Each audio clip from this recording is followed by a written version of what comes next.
Hello everyone on the Glawredd YouTube channel. This is journalist Nadezhda Mainaya and the Glawredd chat section. Here, each of you can ask your question to our guest and thus become a participant in our conversation. So follow the chat section on the Glawredd website. And the guest of our chat today will be a Russian opposition politician, former deputy of the State Duma of the Russian Federation, the only one who at one time voted against the annexation of Crimea, Ilya Ponomarev. Good afternoon, Ilya Vladimirovich. Thank you for finding the time to chat with us. Always welcome. Glad to see you. Before we move on to questions, friends, I urge those who have not yet subscribed to our YouTube channel, support this video with a like and, of course, share your thoughts in the comments. So, we move on to questions. And I would like to start with, questions that concern, perhaps, the most striking events of recent days. I mean the change in the rhetoric of the American president regarding the war between Russia and Ukraine. Therefore, we will start with these questions. And what, in your opinion, is the reason for the radical change in Trump's rhetoric and actions regarding Russia, assistance to Ukraine? And you are in the United States, so you can share your observations on the extent to which Americans, including Trump's electorate, support the resumption of military assistance to Ukraine. And so, look, let's break this question down into several, right? That is, let's start from the end regarding voters. Voters in America traditionally support Ukraine. And although, well, this is precisely due to the public actions of people, even more likely not Trump himself, but the people around Trump, this whole MAGA of public, and there was a certain decline.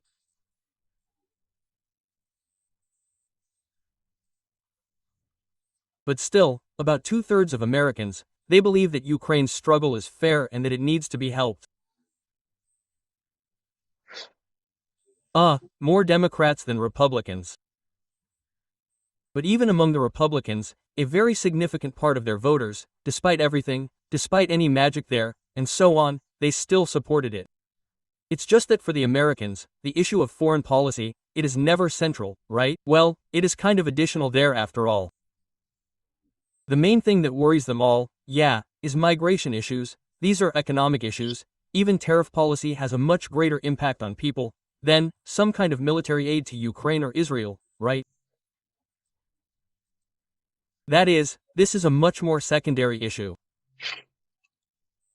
Now, as for Trump's position himself, it, in fact, has not changed in any way throughout all the times when he was involved in politics. His position has always been very selfish from the point of view of America in general and himself personally, and his own interests. And, naturally, there have been simply no changes in this. That is, for him, foreign policy is always a pretext for PR and manipulation, rather than some kind of, long-running, well-thought-out story.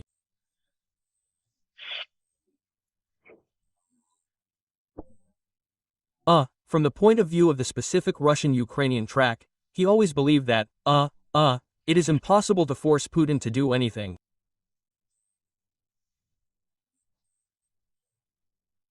That he is too stubborn and well, that guy, that thug, who always responds to pressure by gesticulating and, he is a fool himself, that is his, style, behavior.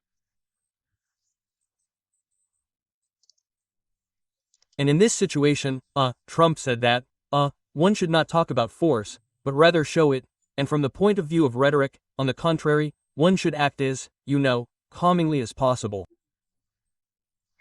Well, if the person does not listen, then we will show force. But first we will try, clearly demonstrating that this force exists. Nevertheless, we will try to come to an agreement with him. And in this sense, his approach is really the opposite of Biden's, who tried, persuaded, but never showed. And that's why Moscow never believed in American power under Biden. And that's why I think that what Trump repeatedly said both during his election campaign and after his victory, that if he were president, Putin would not have crossed the Ukrainian border in 2022. I think he was absolutely right about that.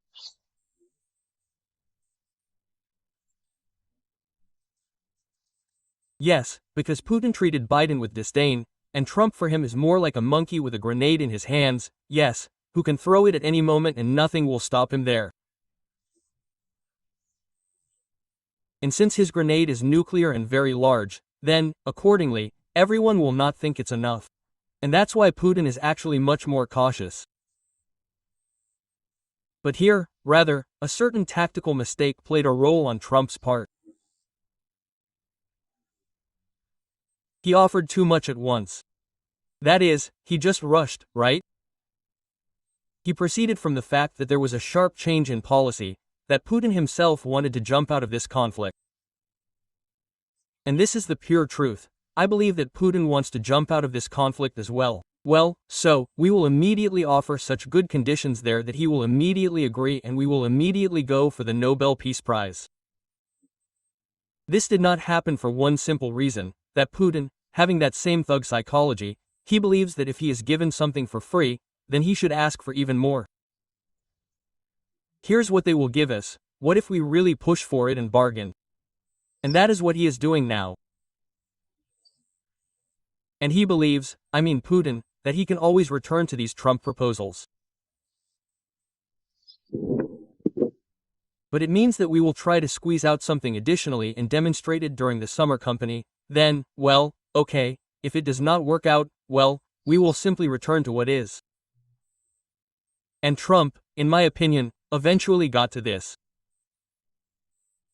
And this is actually connected with the fact that is, he is trying to put forward this ultimatum about 50 days. Many said that it is weak. I do not think that it is weak. I think that it is realistic, because these are 50 days, during which it is necessary not to start negotiations, but to finish negotiations. And this same time is taken, yes, by these very negotiations. Therefore Trump expects that is, for the rest of July and for August, that is, something will happen. And so, that means, by the 1st of September, something can be achieved. Well, of course, it seems to me that in fact Putin will hold out until the very end of this period. In the last days he will literally begin to feign some movement. That's it. And under this flag, accordingly, they will ask Trump to extend the ultimatum. Trump does not think in such categories. Firstly, he does not think, secondly, he does not care about, that is, 10 kilometers there, 10 kilometers here. He doesn't care at all. And when he talks about these 50 days, he thinks exclusively in terms of, that we need to get together, talk, that will take time, make an offer, respond to them, right? That is, how much time is needed for this, objectively, right? That is, well, let's give it that much, that's a good period, that is, until the end of the summer. I'm sure that he doesn't have all these ideas in his head about, that is, a summer company and so on. Putin does. And, that means, as I said, that Putin, of course, actually, was trying to achieve this. And, one can say, with these delays, stretches, redrafts, he, achieved what he wanted, yes, the opportunity to try, that is, to achieve something else on the battlefield. And something else, I think, that sums, yes. I think that Putin, at least when entering the summer campaign, definitely had the idea in his head that he would be able, if not to seize Sumy, then at least to besiege it, but I think he will not succeed.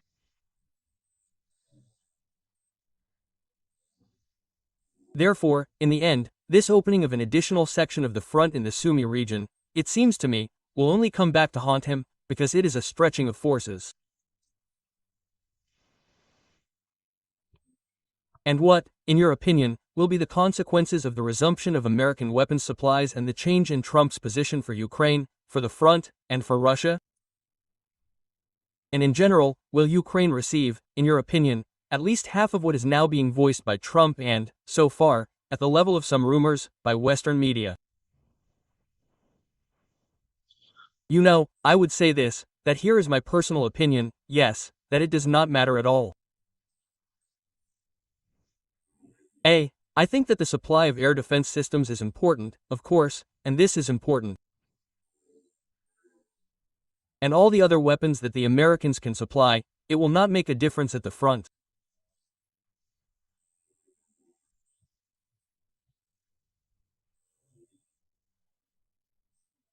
The front is determined by drones, and now in America there is quite a lot of effort that is being made both through the official Ukrainian authorities and, so to speak, through private initiatives to attract money to increase the production of drones in Ukraine, including the export of Ukrainian drones.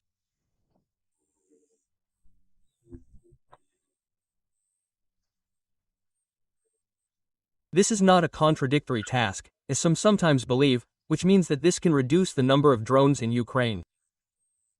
No, this will ultimately increase the amount of money that will be in Ukraine for the production of drones. Now Ukrainian domestic production is underutilized, because this money is not enough. So, increasing the production of drones will be of fundamental importance for the situation at the front. And, well, I see how Fedorov's team is doing everything possible to make this happen. Well, I will say it again, a large grassroots initiative in Ukraine that is happening. The Americans are seriously lagging behind here. Here are the Europeans, there, especially the Danes, who are actively investing in this story and helping with drone production in Ukraine. The Americans are slowly getting going. They have their own lines of resistance, but I think that they will eventually get going. And this is a really serious influence on the front. Yeah. And what, in your opinion, will happen on the 51st day, that is, after the deadline that Trump gave? Another 2 weeks, traditionally, as Trump always promises to wait. Or, as GRM said, we need to ask the leader of Iran about what will happen. So, is Trump ready, in your opinion, to act with respect to Russia as decisively as with respect to the Iranian regime? No, he will definitely not act in the same way as with respect to the Iranian regime. I can say that this is definitely not something to count on, because it is a nuclear power. Therefore, there will be no bombings, no sending of American Special Forces units to dig Putin out of the bunker. But, that means strong sanctions, really strong sanctions. And here I want to say that 100%, that means additional tariffs, are strong sanctions, yes, if they are really introduced. And I think that it's unlikely to happen with China, but with, for example, India and Brazil, it's quite possible.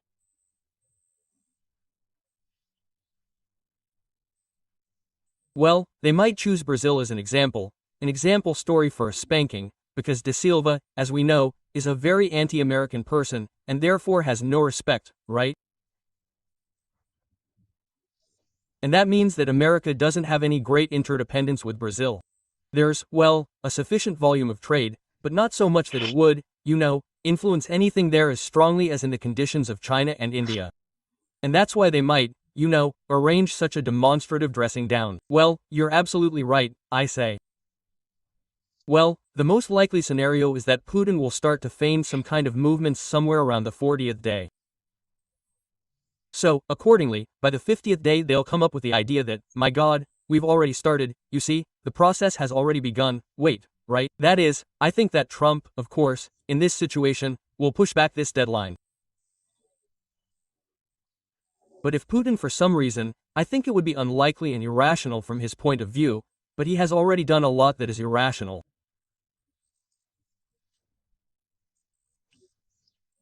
Therefore, if he, then ignores this ultimatum, well then I think that sanctions things really can happen. And can Trump's question asked Zelensky about strikes on Moscow and St. Petersburg be considered, in fact, well, an indirect permission for such strikes? And what do you think, if such strikes are carried out, and with Western weapons, how will this affect the mood in Russia, in the Kremlin? I think that they will not be carried out with Western weapons. And, well, at the moment, firstly, there are no such weapons that can carry out a strike there. So a strike, is not at Ukraine's disposal, yes. But, that means, I think that if it does appear, which is technically capable of doing this, most likely, it will be subject to conditions, that specifically at Moscow, that means, you do not shoot, for the court. That's it. I think it's unlikely, but Ukraine, thank God, is growing its own capabilities to carry out such strikes.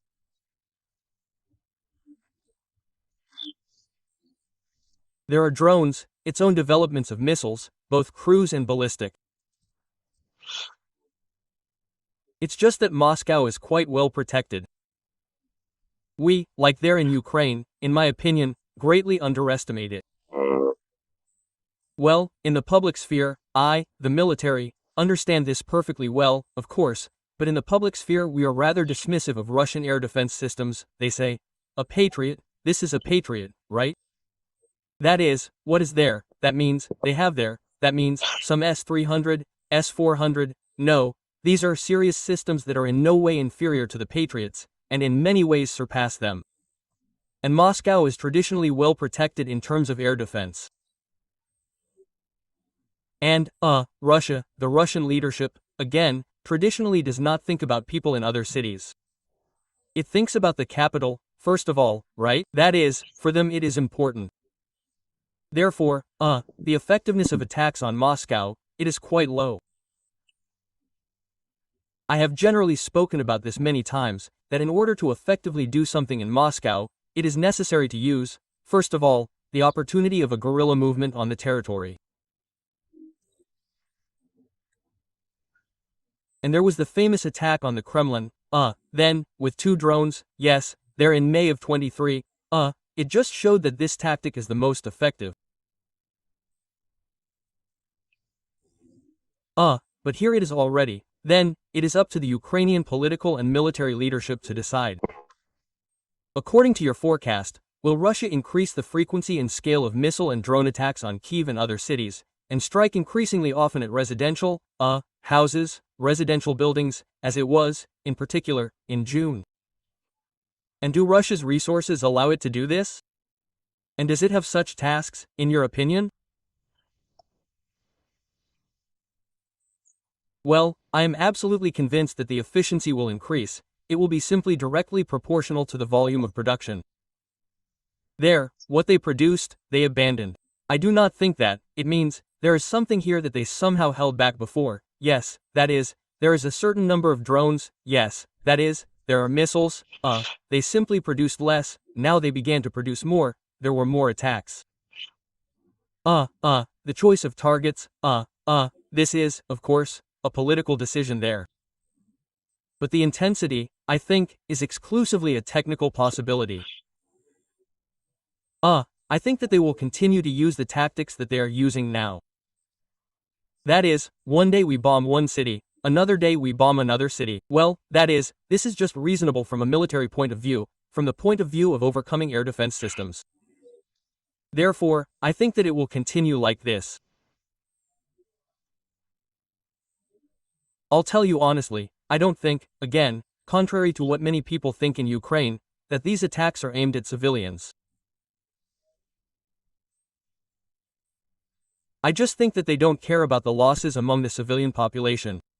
They just don't care, and they think, well, if it hits a residential building, well, to hell with it, right? There, and that is, there will be an additional effect in the form of intimidation, but I don't think that the direct task is pure intimidation, yes.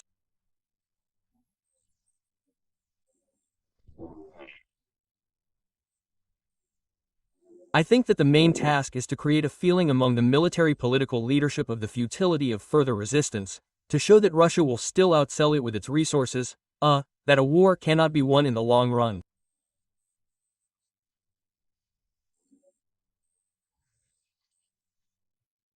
Well, and at the same time, if, accordingly, the population gets tired of this and starts putting pressure on the top officials, then it's fine. And here I'll clarify, because I didn't quite understand the point. That is, you think that in June, in particular, when there were attacks and Russia hit residential buildings, high-rise buildings in Kyiv, in particular, there are videos that simply confirm how a drone flies straight into a high-rise building. That is, was it all accidental or can this be explained, well, let's say, the squint of these weapons and these drones that are launched? That is, the error? Well, I think there are several factors, yes. That is, I think that factor number 1 is that they don't care how many civilians die. They just don't care in life. And, secondly, yes, there is a factor, that is, clumsiness and squinting, yes, that is. But I think that the most important factor is that, when planning all these raids, and everything else, they use fairly old maps, that is, a large number of new buildings in Kyiv. Still, most of it should be noted that these are new buildings, yes. That's why they don't know, where anything is.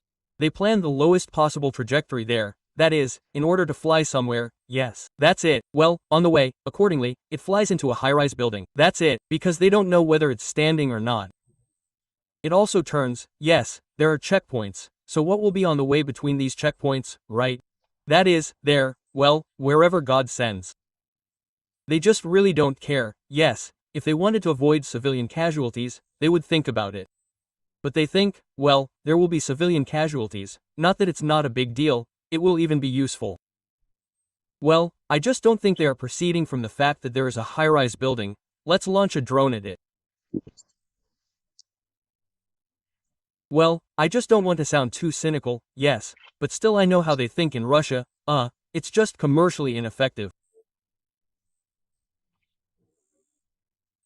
It's too expensive to carry out such an attack, right? The cost does not correspond to the possible result. And since they think through the prism of money, then, accordingly, I cannot assume that they are deliberately launching, especially, of course, a cruise missile at a residential building in Duma. And China has promised to increase support Russia after Trump's threats to impose sanctions. How do you think this will prolong Russia's ability to wage war? How exactly can China help? And does this motivate the United States to act tougher with respect to Russia and Putin? After all, well, in essence, it will become even more difficult for the Americans to tear Russia away from China.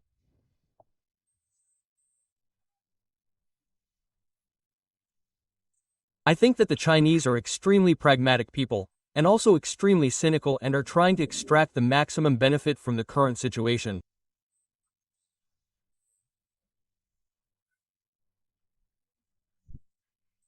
In general, as we talked about before, I remain of the same opinion, that there is a Zugzwang situation, when, that is, you lose this way and you lose that way, and there is the opposite situation, when you win anyway. Now I see that China is still winning from this situation, regardless of whether Russia loses this conflict or wins this conflict. There, for China there is an advantage. If it does not do something stupid, for example, not get involved in this conflict directly, well, I don't think that they, then, will do something like that. They are definitely sitting on the bank of the Amur and waiting for, then, the corpse of their enemies, who consider themselves their partners, to float by, right? So, and, of course, for, China.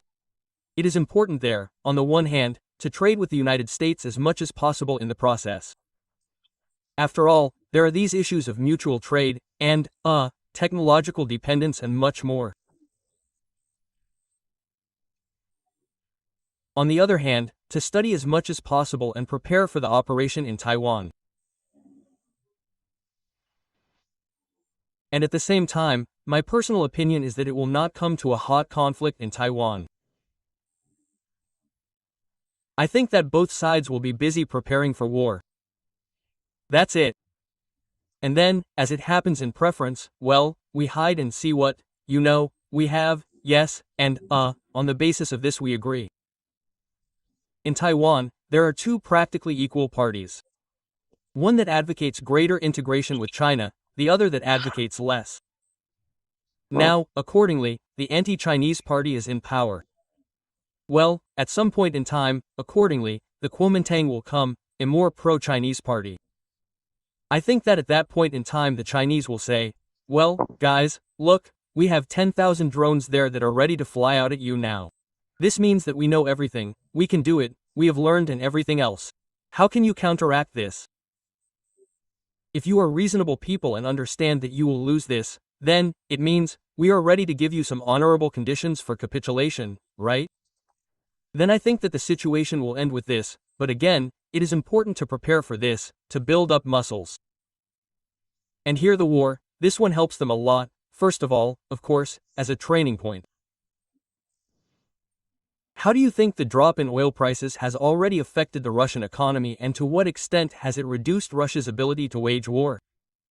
And according to your forecasts, what will happen next with oil prices, and, accordingly, what will happen next with the Russian military budget? Or will Putin not fight less, and Russians will eat less? Well, you took it right out of my mouth, right? So, it's not me who will drink less, it's you who will eat less, right? So, of course, oil prices affect the situation in Russia.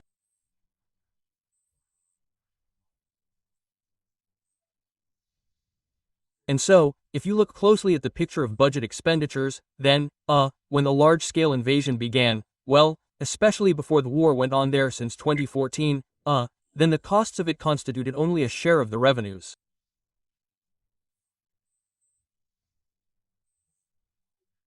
From the oil and gas trade. And since then, revenues have fallen, and costs have increased significantly. And now the costs of the war, in my opinion, the last figure was even, they're 105 to 106% of the volume of foreign exchange earnings from the oil and gas trade.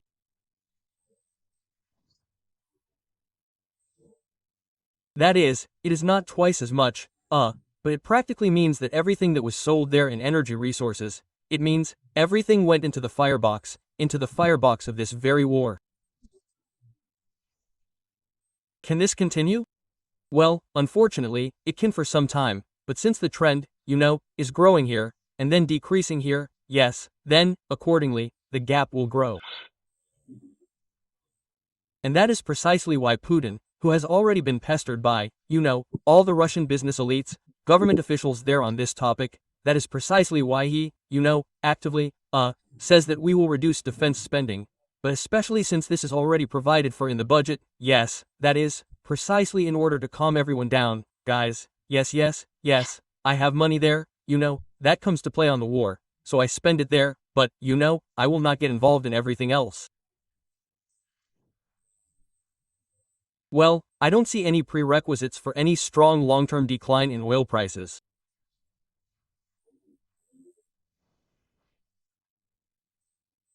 And right there Trump was threatening that he would ensure this very decline, but no global depression is happening there from these vulgar wars and all the rest.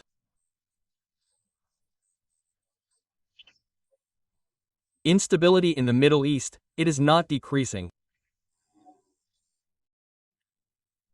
And the most important thing is that there is a cutoff point for the American oil industry itself, which optimists believe is at the level of $50 per barrel.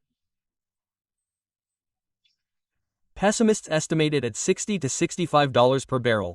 That is, roughly speaking, there is little room for a fall. After that, American production will start going bankrupt, which, firstly, Trump cannot afford politically, and secondly, this will reduce the supply of oil to the market. And, accordingly, due to this, that is, they will continue to grow. Therefore, my forecast regarding oil prices is that there will be no radical decline.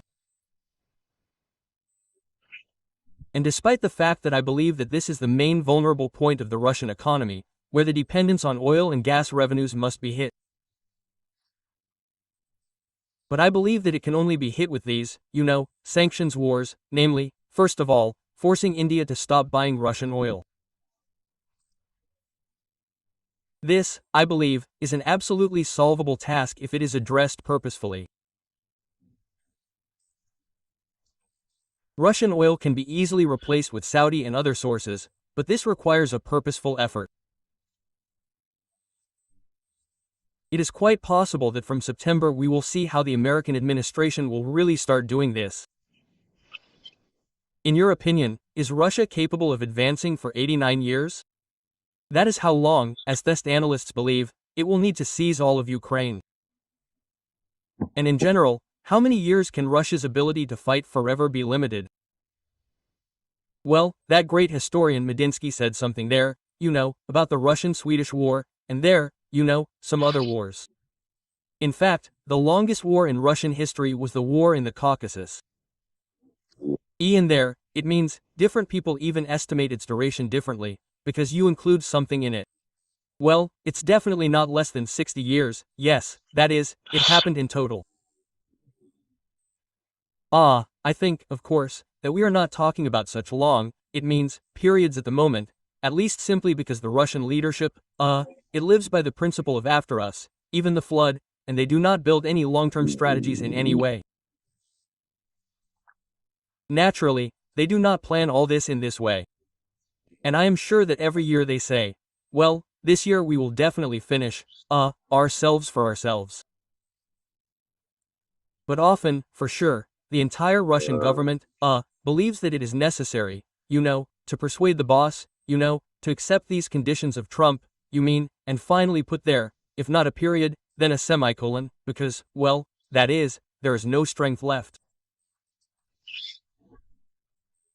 And so I personally think that it is really simple. Look, it is very important to use the terminology correctly here, right?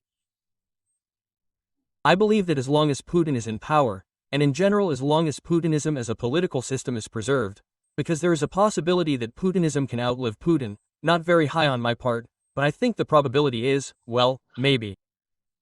So, in short, as long as Putinism is there will be a war, in principle, but it just won't necessarily be in the form in which it is happening now with Ukraine, because, firstly, that is, there are still a large number of candidates for war. There are the Baltic countries, there is Poland, Georgia, there is Central Asia, so there is still a lot to do. That is precisely why I am inclined to think that Putin will try to, declare victory in Ukraine for domestic consumption and for the elites there, and for ordinary citizens. And that is why I think that he will ultimately accept the proposal regarding a ceasefire. He will simply try to formalize it in the way that suits him best, so that he can say that it is not that he was forced, but, on the contrary, that he forced everyone.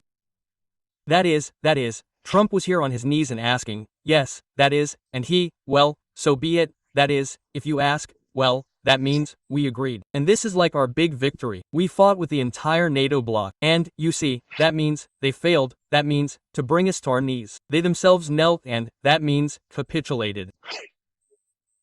Now, if he can ensure such a public story for himself inside the country, I am sure that he will accept this truce. And I think that now he is doing everything in his power, his entire administration is doing everything in his power to construct exactly such a public message. Yeah. One small but fundamental clarification. And Putin will declare victory under what state of affairs on the front? That is, with the current situation?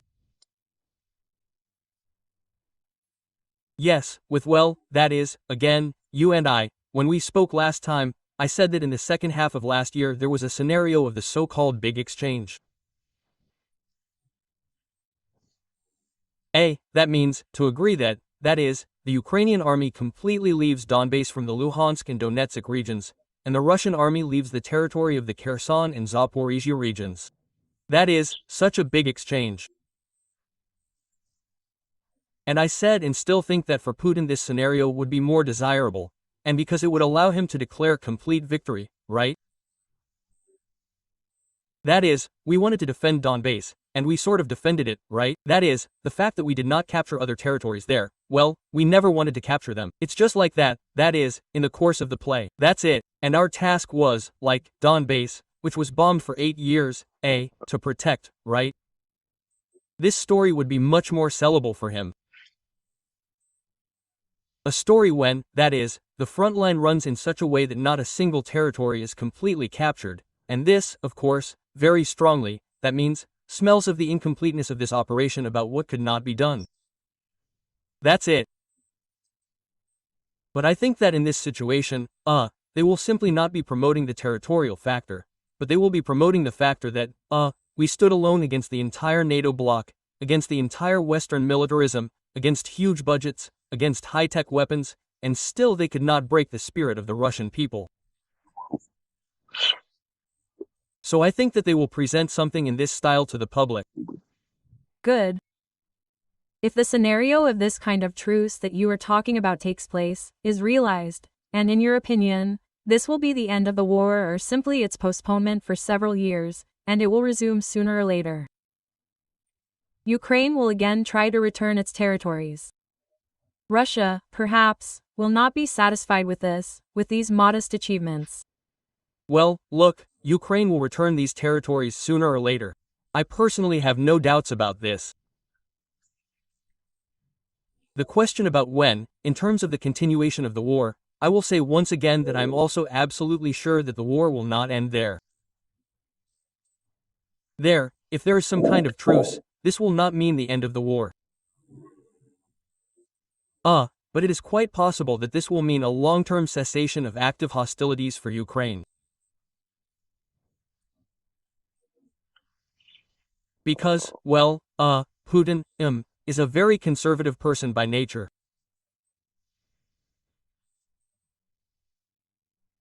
He always repeats what worked for him, and has no desire at all, that is, to get involved again in what did not work.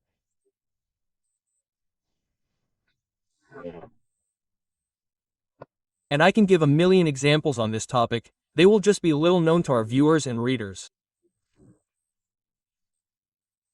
That is, well, just then on the word that he always, avoids experiments, so to speak.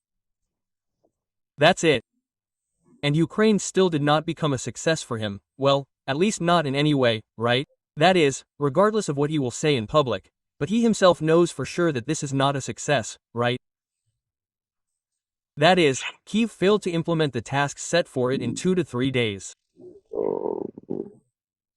A huge number of losses, a long, viscous war instead of bliss. Well, that is, well, what they wanted did not work out. Therefore, to assume that even having rearmed there, having made some large reserves there, that he will climb into Ukraine again to fight. Well, I can't believe it. Well, if this can happen, it's a very long period.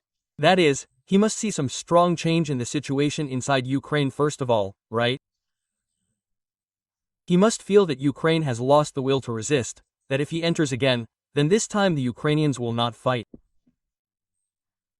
Only in this case, I believe, can he resume military actions in Ukraine. But the likelihood of military actions in the European direction to the Baltic countries and Poland, I believe, will increase many times in the event of a ceasefire in Ukraine. At the same time, I don't think that Putin will sit and wait for the Europeans to finally wake up, rearm, prepare, and wait for him there. I think that this could happen quite quickly. And, the logic there will not be in territorial acquisitions, not in seizing some individual regions of Lithuania or Latvia. But the logic will be in putting the countries that have been attacked, in a situation where they ask the rest of their NATO allies to invoke Article 5, and they are refused. And at this point, the NATO bloc ceases to exist. This, then, is the logic of the conflict, it's, so to speak, geopolitical ambition, right? This is to destroy the EPAD defensive alliance and, restore spheres of influence in Eastern Europe, to force the Eastern European countries to negotiate bilaterally with Moscow about their security, right? And thus say that it depends on me, on Putin, whether everything is good there or not. Therefore, you must get down on your knees here on this. That is, in essence, you believe that military operations against Lithuania or Latvia can cause Russia to collapse NATO?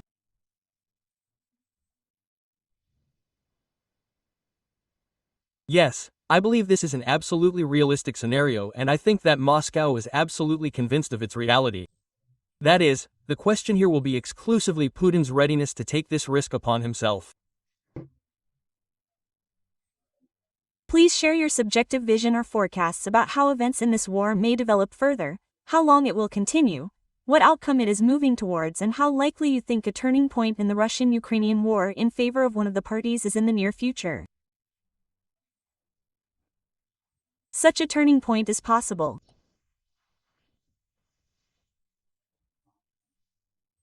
Well, look, the military on both sides believe that such a turning point is possible and can happen for various reasons. That is, Moscow believes that, Ukraine will run out of Ukrainians, and accordingly, there will simply be no one physically to fight, and the front will sooner or later crumble.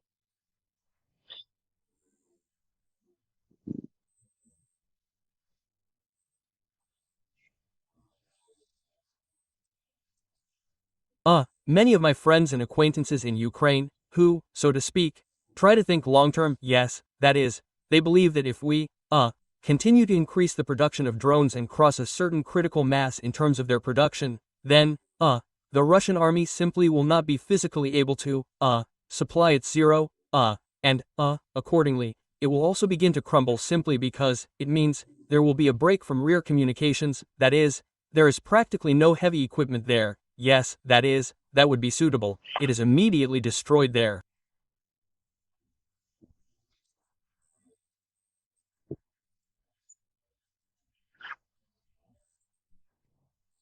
This is already turning into a war in the style of Mad Max, yes. So, and if, that is, what is called, drones are capable of destroying everything that moves instantly, yes, then this will mean the destruction of the front line. I think that, unfortunately, neither of these hopes is the ultimate truth.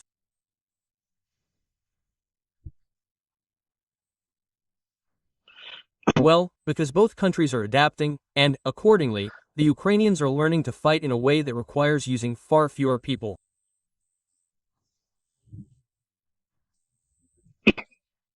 And the Russians are learning to counteract drones, and they are ramping up their drone production very strongly, yes. And that's why I think that this situation of strategic balance will continue, right? That is, well, I assess the situation at the front as a strategic balance now. There are no actions, you could claim, not just a strategic one, yes, that is, but even a significant operational success. That's it. That's why I think that the only way this will all end is a ceasefire. I think it will definitely happen. And for me, the main question is when. Well, I expected that it could happen earlier. Well, Putin, it means, we'll still get cocky, right?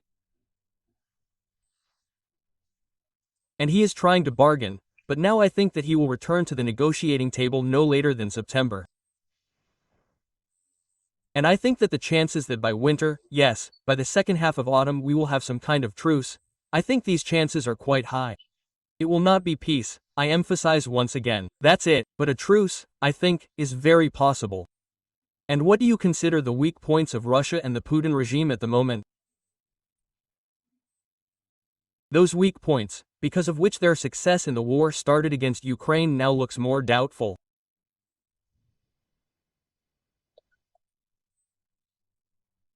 Russia's main weakness is its rigidity and lack of creativity. They squeezed out all creative people, and the system does not encourage them.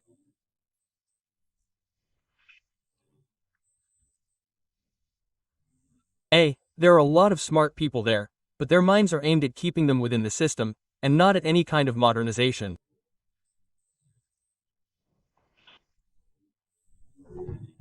And this is very noticeable in comparison with Ukraine, where it is strictly the opposite, yes, that is, where the country is absolutely personal initiative at all levels, yes, but especially at the grassroots level. And that is why Ukraine is holding on and winning precisely due to this very personal initiative. Russia is a dinosaur, yes, which is very bad at transmitting signals through the system, which is very massive, and because of this it can die for a long time, but this does not change the fact that it is dying, yes. Therefore, this regime that Putin has built, it is, of course, absolutely doomed. It is a matter of time, yes. Until, that is, it reaches its end, how much life will it take with it? Is a revolt of the elites possible in modern Russia, or is there absolute unanimity among the Kremlin towers on the issue of continuing the war? And no force in Russia is capable of or interested in organizing a scenario, for example, with a snuff box. Well, look, and, first of all, never say never to politics. That's it. And never make final statements, because what you say today, tomorrow may turn out to be wrong. And, the main factor in politics is the time factor, right? That is, any question that I ask, that is, it is necessary to clarify when, that is, because if you ask the question there crudely, is a rebellion of the elites possible in Russia before the end of the summer? Yes, I will tell you, no, right? That is, so, then if you say, is a rebellion of the elites possible there before the end of 2026, I will say, well, it's not very likely, but it's possible, but the probability of this is low, right? That is, there, if you remove this temporary restriction, of course, it is possible. And the thing is that the elites, well, at least the Russian ones, I think that this, in general, can be applied to absolutely any elites. Yes, they are absolutely unprincipled, they are there about money and their personal interests.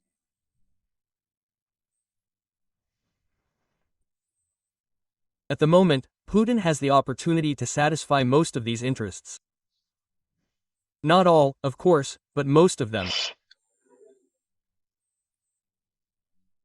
And the discontent that exists and, well, I would say that since April, there during May, June, discontent in the Russian elites has grown sharply, right?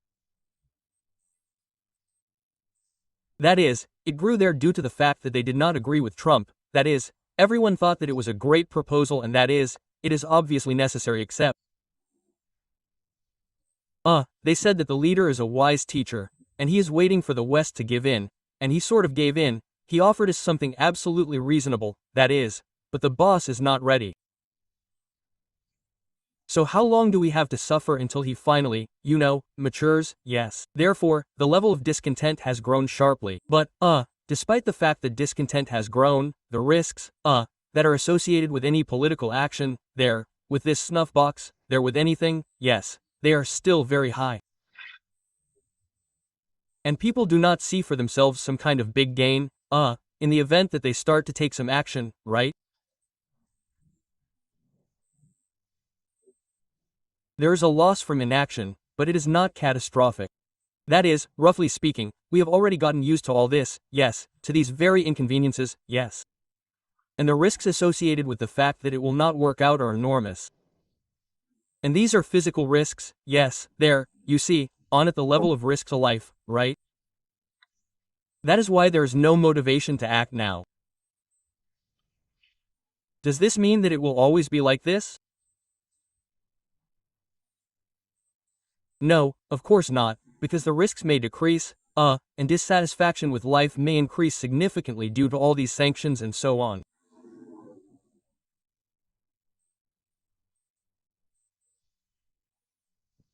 If in this situation, from the side of, let's say, the international community, yes, that is, in quotes, yes, that is, well, in fact, we, yes, there, who fight Putinism, were offered a beautiful alternative, which for these very people who might decide to conspire, would be a bridge to normality, yes, that is, and some big bonus, yes, that is, some big celebratory Christmas cake, which is there at the exit, then this, of course, would push.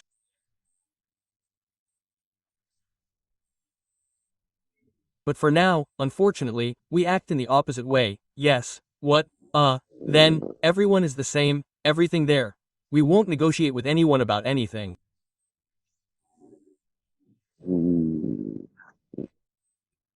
The sanctions policy is purely a whip, without any carrot. No attempts to split, that means, this community doesn't exist. On the contrary, it is cemented together, and they are cemented around Putin. Putin is the obvious beneficiary there, who says a big thank you, right? That is, you have already helped me return the capital to Russia, you have helped ensure the loyalty of these people, because they have nowhere to go. They are sitting here with me, and that means they are my hostages. Well, of course, in this situation with the rebellion, everything is complicated. Short question. What, in your opinion, is Putin most afraid of? And is Ukraine capable of realizing his worst nightmare? Putin fears his entourage most of all. And ladies, if we put our heads to it, we could realize the nightmare. We could organize betrayal in his close circle, in these very elites. He is very afraid of this, but recently time he is less, because he sees that no one is thinking seriously in this direction. And our last question will be more personal.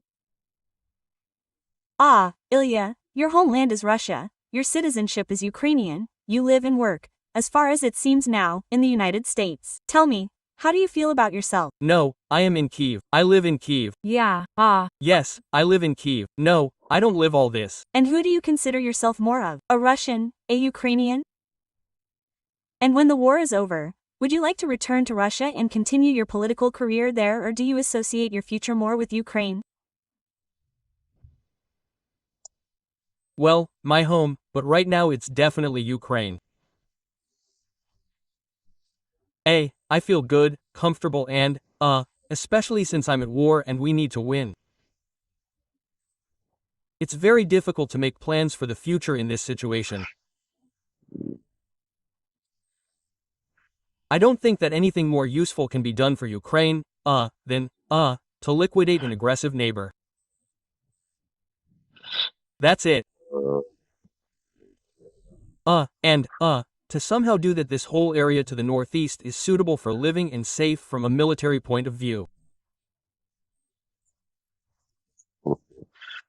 That is, I believe that everyone should just stand and how to do it.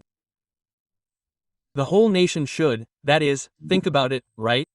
Not like building a fence, forgetting about them, like a bad dream, but how to ensure that no one comes back from there. So, well, unfortunately, this is not happening yet. Yes, a lot will depend on this in the future. I really don't make predictions now. At first, I made a lot of efforts to attract normal fighting Russians to the side of good, so that they would take up arms and fight against this regime.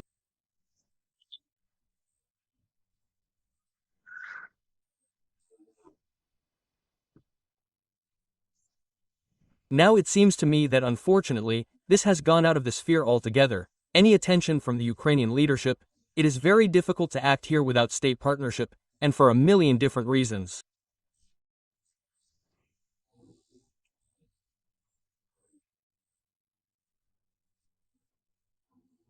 And therefore, I now rely much more on, military technologies and their transfer, first of all, to the countries of Eastern Europe, precisely in order to destroy this very Putin's plan to attack the Baltic countries, Poland, and thereby crushing the NATO bloc.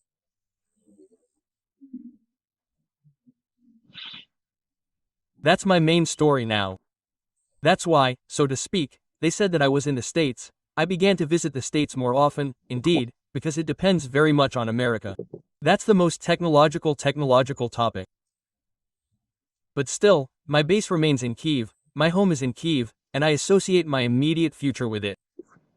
One small clarification. When you said about the liquidation of an aggressive neighbor, did you mean the Putin regime or Russia as a state in its current form? I believe that the Russian Federation, as a state in its current form, should cease to exist. This does not at all mean that Russia as a country should cease to exist. And I believe that in my ideal world, the future Russian Republic lets go of those peoples who do not want to live inside, this very Russian Republic and builds a normal society.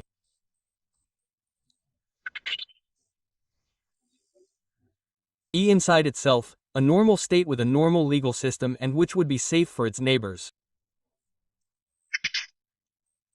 But I will say again that this is a serious effort, and very many are skeptical that this is possible in principle, but if we say from the very beginning that this is impossible, then we will fight forever. And I don't think that this is in the interests of either Russia or Ukraine. Therefore, I believe that making every effort to make this happen is simply in the interests of, again, all the peoples who live in the post-Soviet space and not only. Yeah. Good. Ilya Vladimirovich, thank you very much for the conversation, for your thoughts, for your time. Thank you very much for the conversation.